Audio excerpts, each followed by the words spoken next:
Assalamualaikum warahmatullahi wabarakatuh. Selamat pagi atau selamat siang, ya, tergantung kapan Anda menyaksikan video ini.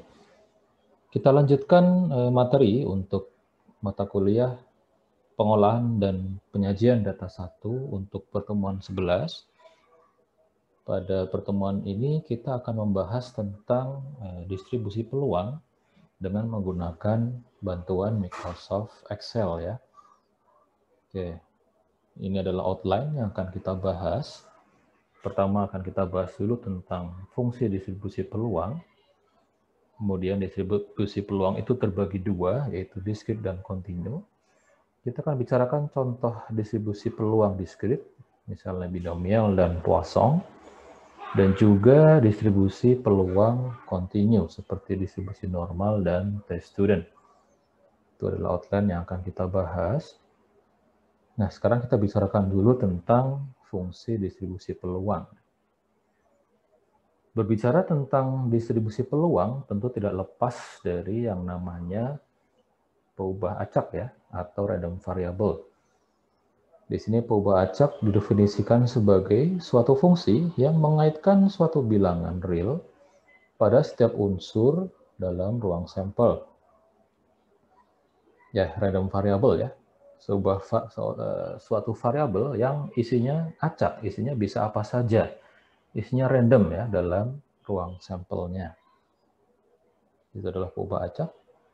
Nah, kemudian peubah acak biasanya dinyatakan dengan huruf besar. Misalnya X besar gitu, ya. Dan nilai dari random variable atau peubah acak itu dinyatakan dengan huruf kecilnya. Misalnya X kecil, ya. Di sini peubah acak dibagi dua. Ada peubah acak discrete dan juga peubah acak yang kontinu. Sedangkan distribusi peluang adalah sebaran, ya. Sebaran kemungkinan. Kemungkinannya menyebar gitu, ya. Sebaran kemungkinan terjadinya peubah acak tertentu.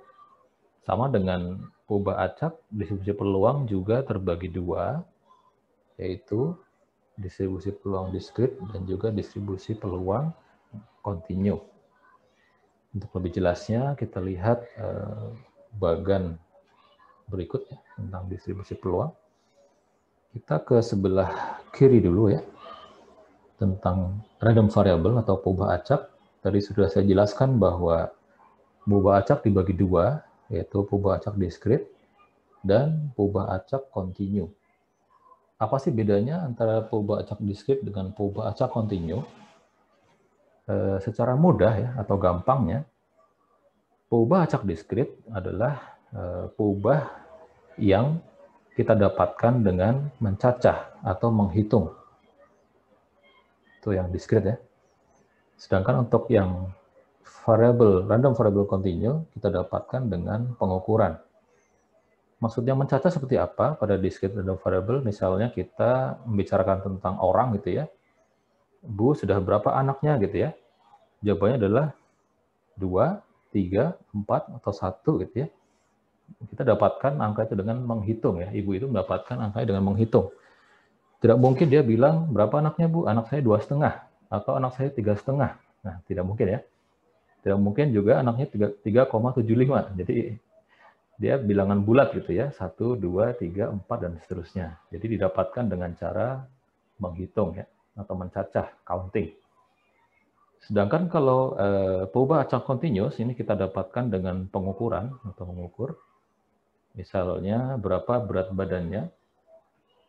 Berat badannya misalnya 55,5 gitu, ya. Ada pecahannya, memungkinkan terjadi pecahan. 55,6, 55,61, 62, ya. Jadi itu adalah continuous random variable. Nah, jelas, ya, bedanya antara peubah acak discrete dan juga peubah acak kontinu. Nah, untuk distribusi peluangnya juga ada dua, ya. Untuk distribusi peluang discrete dan juga distribusi peluang kontinu. Nanti akan kita bahas untuk distribusi peluang discrete, contohnya adalah binomial dan Poisson. Untuk distribusi peluang yang kontinu, contohnya adalah distribusi normal dan juga test student, ya, menggunakan Excel. Oke, kita masuk ke yang distribusi peluang diskrit dulu. Di sini jika suatu ruang sampel mengandung titik yang berhingga banyaknya, jadi infinite, bukan infinite, finite gitu ya, finite, atau sederetan anggota yang banyaknya sebanyak bilangan bulat. Ya tadi ya, kita dapatkan dengan cara menghitung atau mencacah bilangan bulat, tidak ada koma-komanya, maka ruang sampelnya disebut dengan ruang sampel diskrit. Contoh, kalau kita melempar dadu, ini hanya muncul salah satu dari 6, bisa 1, bisa 2, bisa 3, sampai 6 gitu ya. Dia adalah banyaknya maksimal 6 berhingga ya. Kemudian pelemparan koin hanya mungkin muncul kalau tidak kepala muncul ekor ya, dua sisi mata uang. Itu adalah ruang sampel yang diskrit. Nah, untuk distribusi peluang diskritnya yang akan kita bahas tadi adalah binomial dan Poisson. Pertama kita bahas dulu distribusi peluang binomial ya. Nah, dalam distribusi binomial, namanya juga binomial ya, populasinya tersusun dari 2 B ya, 2 kelas. Misalnya laki-laki perempuan, kemudian sukses atau gagal percobaannya misalnya, kemudian muncul kepala atau ekor ketika pelemparan koin, nah itu hanya 2 ya, hanya ada 2 kelas. Bila proporsi dalam satu kelas adalah P, dalam sekian percobaan gitu ya, proporsinya adalah P, maka proporsi kelas yang lain adalah 1 minus P, atau bisa ditulis dengan Q. Ini contoh penggunaan untuk distribusi binomial, misalnya berapa sih peluang 2 dari tiap kali lempar dadu muncul kepala gitu ya. Berapa peluang 4 dari 10 orang yang Anda temui terkena COVID misalnya. Ini adalah kita gunakan distribusi binomial ya. Oke, ini adalah sintaksnya. Dalam Excel, untuk versi 2007 hanya satu saja yang bisa kita gunakan. Dan padananya pada 2010 ini adalah yang paling atas ya, binom.dis ya. Ini binom.dis, binom.dis. Nah, untuk 2010 ke atas ada juga fungsi tambahan yaitu ada range dan inverse ya, atau INV. Kalau range ini ada rank ya, ada dari sekian sampai sekian ya. Kalau INV ini adalah kebalikan dari yang binom.dis. Oke. Di sini binom.dis punya 4 parameter. Ini sama ya. Ada number S. Number S adalah banyaknya kejadian sukses dalam percobaan. Kemudian trials, try gitu ya, percobaan. Berapa sih percobaannya? Kemudian probability S adalah berapa sih peluang kejadian sukses dalam satu percobaan tunggal. Jadi kalau misalnya melempar koin, maka peluangnya adalah probability S adalah 1/6 gitu ya. Kalau melempar dadu ya. Kalau melempar koin, maka probability S-nya adalah 0,5 ya. Kemudian kumulatif ini bisa berisi true atau false. Kalau berisi true, maka yang dihitung adalah peluang distribusi kumulatifnya. Tapi jika bernilai false, maka fungsi hanya menghitung peluang pada satu titik, yaitu titik number S ini. Itu bedanya ya. Jadi ini bisa bernilai true atau false. Jadi number S adalah banyaknya kejadian sukses dalam percobaan. Trial adalah banyaknya percobaan. Probability adalah peluangnya. Peluang kejadian sukses dalam satu percobaan tunggal. Kumulatif kalau true maka dia akan menghitung peluang distribusi kumulatif, kalau false maka akan menghitung peluang pada satu titik number S. Itu adalah untuk yang binom.dis ya. Untuk yang Excel 2007 adalah binom.dis. Ini sama ya. Kemudian untuk sintaks yang kedua ada range ya, binom.dis.range. Jadi pada dasarnya sama sebetulnya dengan binom.dis, hanya dia ini bisa kita gunakan untuk menghitung range kejadian sukses. Contohnya misalnya peluang keluar kepala ya, ketika melempar koin, minimum 3 kali, maksimum 6 kali dalam 10 kali percobaan misalnya. Jadi misalnya ini adalah trial percobaannya, probability-nya untuk melempar koin berarti setengah gitu ya. Ini ada number S adalah kejadian sukses gitu ya. Kemudian S2 ini adalah opsional, tidak harus diisi karena dia adalah ada bentuk ini ya. Jadi kalau misalnya tadi ada range, maka kita gunakan antara number S sampai number S2. Tapi kalau tidak, maka kita tidak perlu menspesifikasi number S2. Untuk binom INV, ini adalah kebalikan ya dari fungsi binom dis. Untuk menghitung nilai terkecil ya, di mana distribusi peluang kumulatifnya lebih besar atau sama dengan nilai kriteria. Jadi ini membalikkan sebuah nilainya. Trials adalah tadi sama, jumlah percobaan. Probability adalah peluang kejadian sukses dalam satu kejadian tunggal. Jadi kalau lempar koin ya setengah gitu ya. Alpha adalah nilai kriteria ya. Nilai kriterianya. Nanti akan kita coba pada praktekan pada Excel ya. Kita berpindah ke Excel. Oke, ini adalah contoh soal ya untuk menghitung peluang dari distribusi binomial. Misal soalnya adalah ada 10 penerbangan dari Jakarta ke Merauke setiap harinya dengan peluang keterlambatan atau penerbangan terlambat adalah 0,2. Jadi kalau penerbangan itu kan dia bisa on time atau terlambat ya, dua kemungkinan kejadian. Tetapi peluang untuk terlambat biasanya lebih kecil dari peluang tidak terlambat ya. Jadi katakan peluang terlambat adalah 0,2 ya. Anda diminta untuk menghitung peluang. 1, dari 10-10-nya tidak ada yang terlambat sama sekali. Kemudian nomor 2, ada 2 penerbangan yang terlambat. Nomor 3, terdapat kurang dari sama dengan 4 gitu ya, penerbangan terlambat. Yang keempat, penerbangan terlambat adalah 4 ke atas. 4, 5, 6, 7, 8 gitu ya. Oke, bagaimana cara menghitungnya? Yang pertama adalah tidak ada penerbangan yang terlambat. Nomor 1 ya. Kita gunakan fungsi binom dis. Di sini number S. Jadi yang terlambat nomor 1 adalah 0 berarti ya. Jadi sama sekali tidak ada yang terlambat dari 10 penerbangan. Kemudian trialnya adalah ada 10 penerbangan. Kemudian untuk peluang terlambat adalah 0,2. Kemudian untuk kumulatifnya adalah false ya. Karena kita menghitung pada posisi 1 titik, yaitu ketika dia 0. Seperti ini. Oke, peluang bahwa tidak ada penerbangan terlambat adalah 0,1 ya, 0,10373. Untuk nomor 2, berapakah peluang terdapat 2 dari 10 ya penerbangan yang terlambat? Oke, sama ya, kita gunakan fungsi binom dis.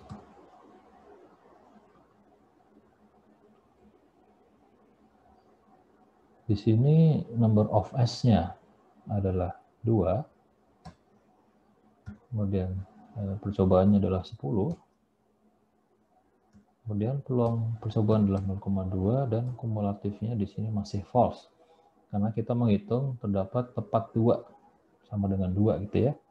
X-nya sama dengan 2 penerbangan yang terlambat. Sini. Peluang bahwa terdapat 2 penerbangan terlambat adalah 0,3. Di sini kalau kita lihat ternyata peluang 2 terlambat lebih besar dari peluang tidak ada yang terlambat gitu ya. Lebih besar dari yang tidak terlambat. Untuk nomor 3, peluang terdapat kurang dari sama dengan 4 penerbangan terlambat. Jadi 1, bisa 2, bisa 3, bisa 4 gitu ya. Bisa 0, bisa 1, bisa 2, bisa 3, bisa 4. Oke, berarti di sini rumusnya adalah sama binom dis. Kemudian number S-nya adalah 4. Trialsnya adalah 10. Probability S-nya adalah 0,2 dan kumulatifnya di sini kita gunakan true. Ya. Wah, tinggi ya. 0,96721. Jadi peluang terdapat kurang dari sama dengan 4 peluang terlambat adalah 0,96. Ini kalau untuk bahasa matematisnya supaya lebih jelas, saya berikan gambaran. X adalah 0, X-nya adalah 2, di sini X-nya adalah kurang dari sama dengan 4, dan X-nya adalah lebih dari sama dengan 4. Oke. Untuk nomor 4, perubahan terlambat adalah 4 ke atas. Ini berarti sama dengan binom dis. Nah, sama ya. Berarti di sini adalah 4. Trialnya adalah 10. Probability adalah 0,2.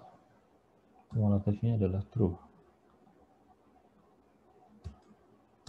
Dan nilainya sama. Tapi karena ini adalah 4 ke atas, maka kita harus 1 dikurang ini ya.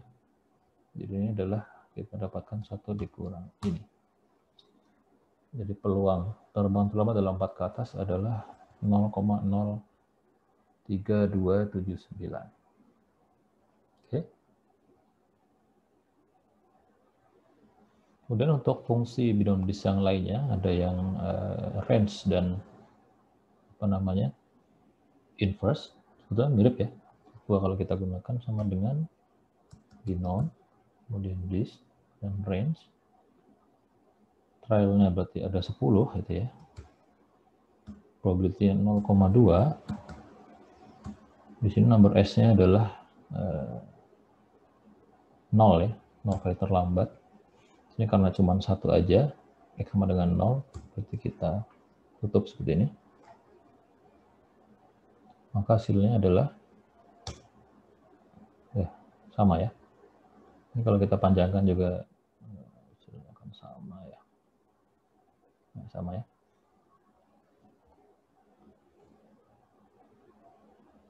Jika kalau menggunakan ini juga sama.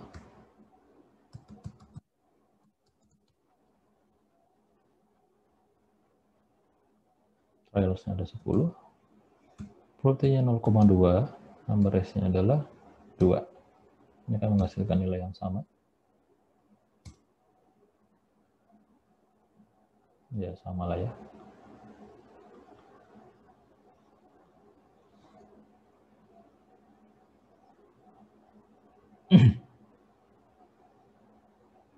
Terdapat kurang dari sama dengan 4, berarti antara 0 sampai 4 gitu ya. Jadi ini bisa menggunakan range.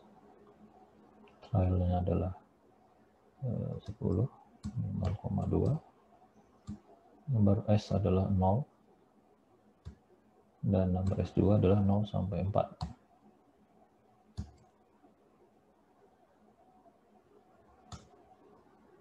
Ya, sama lagi ya. Ini nilainya sama dengan ini ya.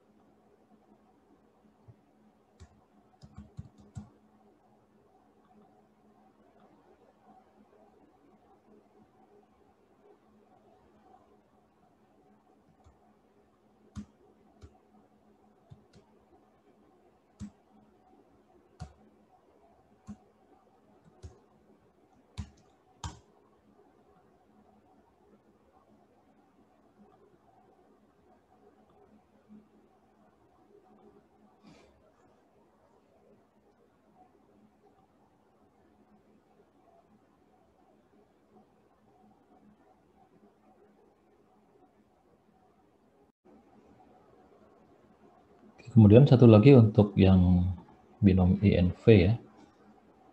Jadi misalnya kita gunakan terus ada 10, peluangnya 0,2, dan alfanya adalah misalkan kita ambil ini ya 4 ya. Jadi minimum adalah 4.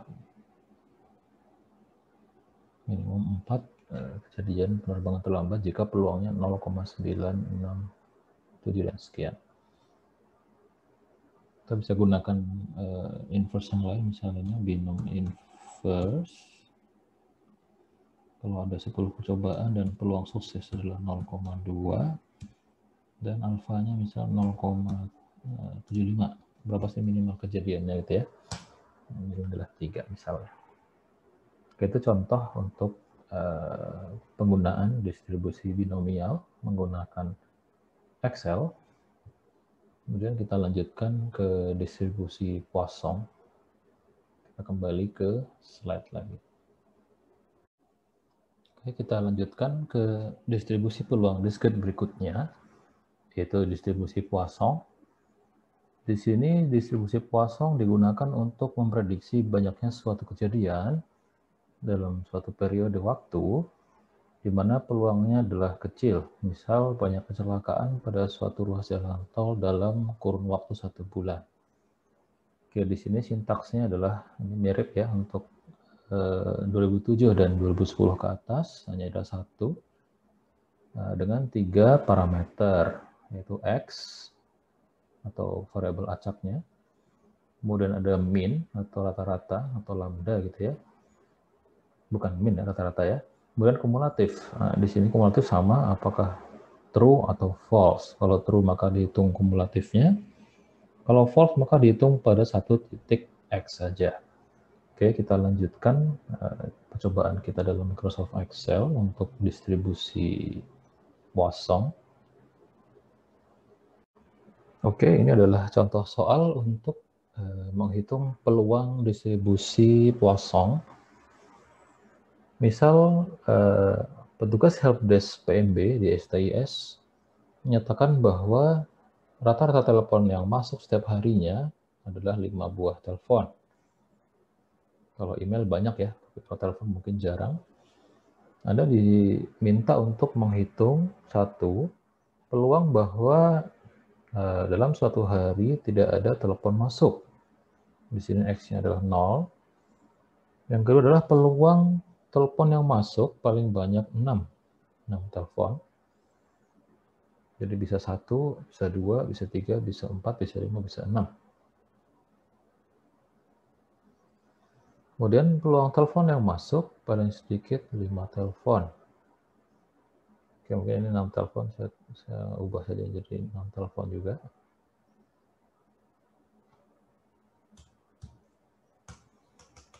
Untuk nomor 1,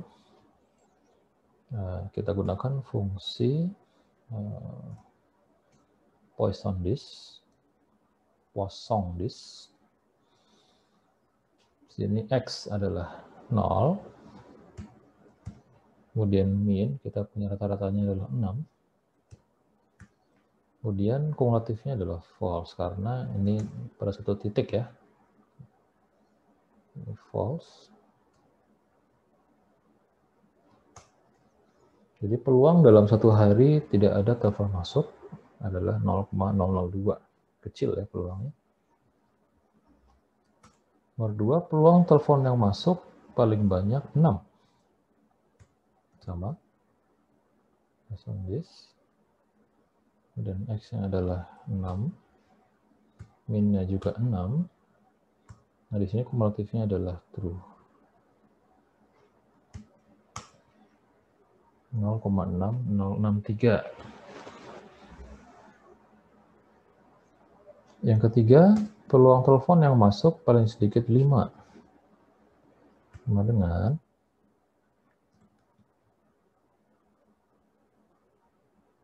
X-nya adalah 5. Min-nya adalah 6. Kumulatifnya true. Jadi paling sedikit 5, berarti 5, 6, 7, dan seterusnya ya. Tapi ini belum selesai. Ini harus kita, karena dia lebih dari, maka harus kita kurangkan 1 dikurang ini. Oke, ini adalah peluang telepon yang masuk paling sedikit 5 buah telepon. Oke, itu adalah contoh sintaks di Excel untuk menghitung peluang pada distribusi Poisson. Oke, kita lanjutkan untuk distribusi peluang yang kontinu ya. Oke, kita lanjutkan untuk distribusi peluang kontinu. Jadi di sini ruang sampel kontinu sudah kita bahas tadi ya. Jadi titik sampelnya adalah tidak berhingga, bisa mengandung koma-koma gitu ya. Misalnya sama dengan jumlah titik pada ruas garis, itu adalah ruang sampel kontinu. Oke, untuk distribusi peluang kontinu yang kita bahas adalah normal dan t-student. Pertama kita lihat dulu distribusi normal. Distribusi normal ini adalah distribusi yang paling populer ya. Jadi nama lainnya adalah distribusi Gauss. Di sini paling populer, paling terpenting, dan katanya paling banyak dipakai ya. Grafiknya adalah disebut kurva normal, ini bentuknya seperti lonceng, menggambarkan kumpulan data yang muncul dalam penelitian. Jadi ini bentuknya. Tentu Anda sudah mendapatkan di mata kuliah yang lain ya. Sintaksnya ini ada sama ya untuk Excel 2007 dan 2010. Ini cuma beda titik-titiknya saja. Ada norm.dis dan norm.s.dis gitu ya.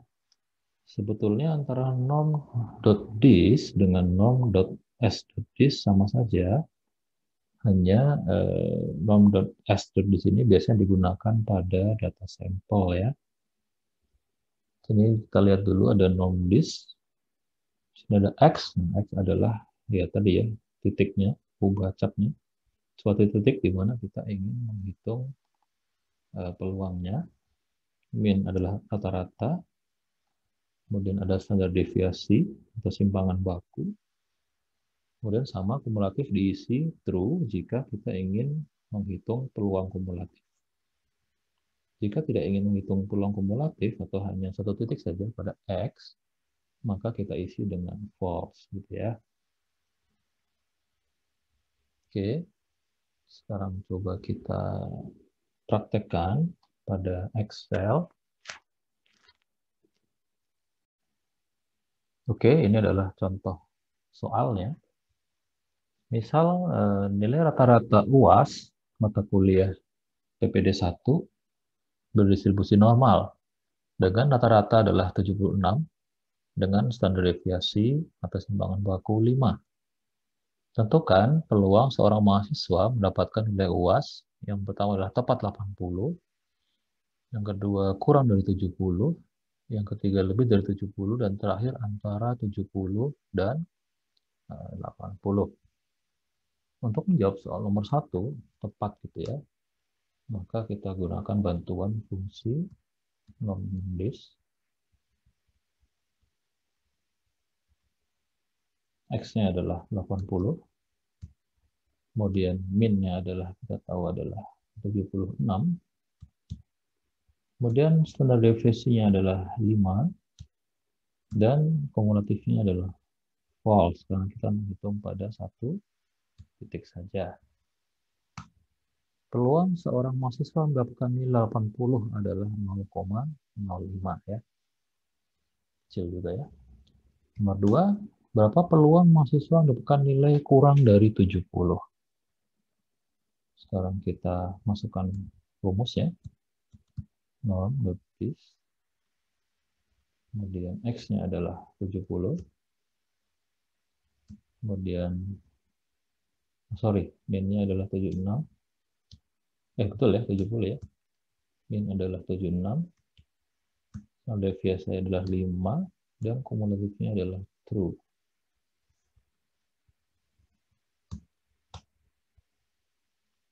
Peluang seseorang mahasiswa mendapatkan kurang dari 70 adalah 0,1. Wah, kecil ya peluangnya. Nomor 3, ini lebih dari 70. Dengan norm.dis. X-nya adalah 70 juga. Min adalah 76. Standar deviasinya 5. Dan kumulatifnya adalah true juga. Kemudian karena ini adalah lebih dari, maka kita gunakan 1 dikurang nilai tersebut. Oke, jadi peluang mahasiswa mendapatkan nilai lebih dari 70 adalah 0,8. Wah, berarti nilainya bagus-bagus ya. Peluang juga bagus. Yang terakhir, peluang mahasiswa mendapatkan nilai antara 70 dan 80, pertama kita lihat dulu angka yang terbesar, peluangnya, dikurangi dengan yang terkecilnya. Jadi pertama kita hitung dulu untuk kumulatif yang 80 dikurang dengan kumulatif yang nilainya 70. Jadi caranya adalah sama dengan this X-nya 80 dulu, min adalah 76, lalu adalah 5, dan kumulatifnya true. Ini dikurangi dengan non-this 70, X-nya 70 dengan rata-rata 76, lalu versi 5, dan true.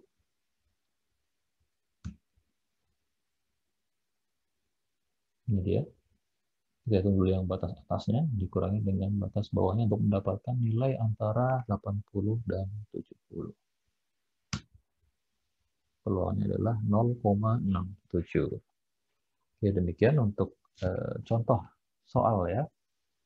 Perhitungan peluang untuk distribusi normal. Berikutnya kita akan bahas tentang peluang pada distribusi T-student. Oke, berikutnya kita bahas untuk distribusi T-student. Di sini dia banyak digunakan untuk sampel kecil ya, biasanya untuk n kurang dari 30. Ada beberapa sintaks di sini untuk dan ini hanya ada pada distribusi Microsoft Excel 2010 ke atas ya. Sini ada TDISC, udah nilai X-nya, degree of freedom, ini biasanya jumlah sampel dikurang 1 nilainya ya. Kemudian kumulatif ini juga bernilai true atau false. Kalau true berarti yang dihitung adalah peluang kumulatif, tapi jika false yang dihitung adalah density-nya atau kepadatannya ya. Oke. Sebetulnya untuk T-DISC 2T ini sebetulnya digunakan untuk menghitung distribusi T-student dua sisi ya. Ada dua sisi kiri dan kanan. Kalau untuk yang T-DISC RT ini digunakan untuk menghitung distribusi T-student dari sisi kanan, satu sisi kanan ya.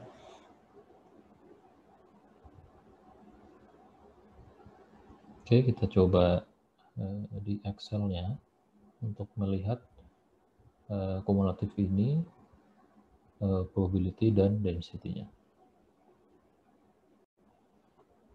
Oke, untuk distribusi T, kurva yang ini adalah, atau grafik ini adalah untuk kumulatif distribution function ya.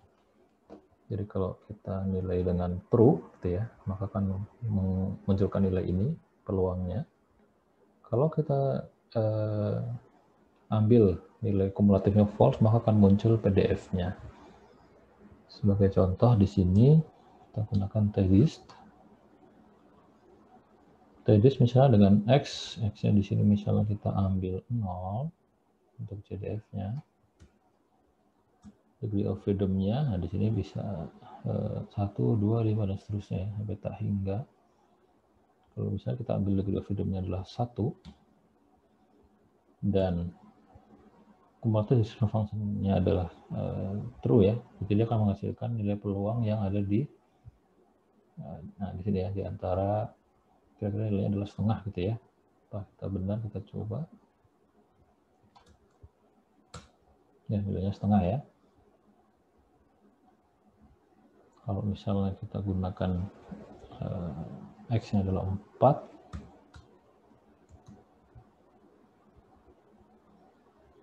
dengan degree of freedom-nya adalah 1, nah, di sini ya, 4 dan 1, maka nilai peluangnya adalah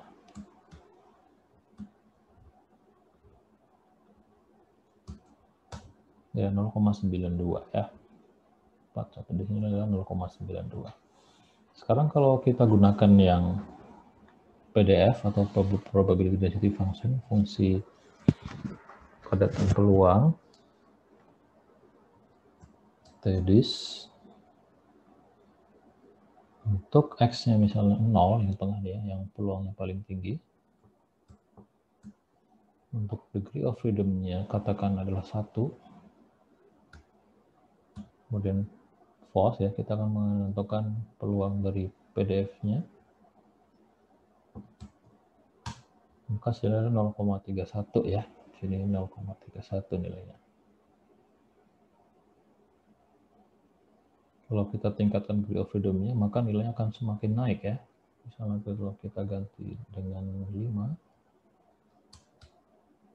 skala 0,37 ya, makin tinggi, mendekati nilai 0,4. Kalau di sini misalnya di atas 5 ya, 10 gitu ya, 0,38. Jadi semakin tinggi degree of freedom-nya, maka dia semakin mendekati 0,4. Kalau kita tambah, ya semakin mendekati ya. Gitu. Kalau misalnya kita gunakan X yang lain, yang di antara ini,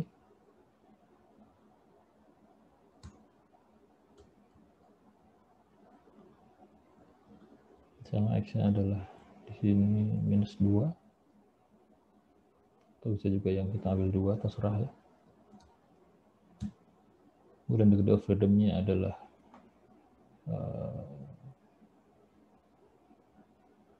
2 juga, dan kita ambil PDF. Jadi nilai adalah 0,06 ya.